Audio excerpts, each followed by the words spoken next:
வெளில போகிறதுக்கு கிளம்பியாச்சு. விஷுவும் கிளம்பியாச்சு, தியாவும் கிளம்பியாச்சு. நம்ம இப்போ எங்கே போகிறோம்னு பார்க்கலாமா? ஆனால் மெயின் ஆள் என்ன பண்ணுறாங்கன்ட்டு வாங்க போய் பார்க்கலாம். எங்களெல்லாம் கிளம்ப சொல்லிவிட்டு அவர் உட்காந்து ஒர்க் பண்ணிட்டுருக்காரு பார்த்தீங்களா. சரி கொஞ்ச நேரம் டைம் கொடுப்போம், ஒர்க்கை முடிச்சுட்டு வரட்டும். அப்பாவும் பொண்ணும் ரொம்ப நேரமாக கண்ணாடி முன்னாடி நின்று ஏதோ செஞ்சிட்டே இருக்காங்க.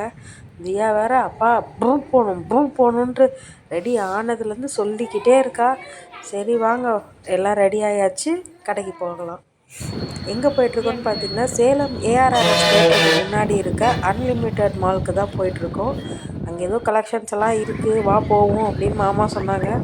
சரி வாங்க போவோம் அப்படின்னு சொல்லிட்டு நாங்களும் கிளம்பி போயிட்டுருக்கோம். நிறையா ஆஃபர்ஸ் இருந்தது. கடைக்குள்ளே போயிட்டுருக்காங்க பாருங்க, ரொம்ப கஷ்டப்பட்டு ஸ்டெப்ஸ் ஏறாரு. அப்புறம் ஜீனெல்லாம் பார்த்துட்டு இருந்தார். ஏதோ ரொம்ப நேரம் ஆராய்ச்சி பண்ணி ஒரு வழியாக ஏதோ ஒரு ஜீனை எடுத்துட்டாரு. அப்புறம் ஷர்ட்ஸ் எல்லாம் வந்து பார்த்தாங்க, நிறையா ஆஃபர்ஸ் இருந்தது. அதுலேயும் ஏதோ ஒன்று பார்த்து செலக்ட் பண்ணிட்டாரு. அதுக்குள்ளே இவங்க 2 பேரும் அட்டகாசம் தாங்க முடியல. ஒரு வழியாக எல்லா பர்ச்சேஸும் முடிச்சு பில்லை போட்டுட்டு நாங்கள் கிளம்பிட்டோம் வீட்டுக்கு. டாட்டா பாய்.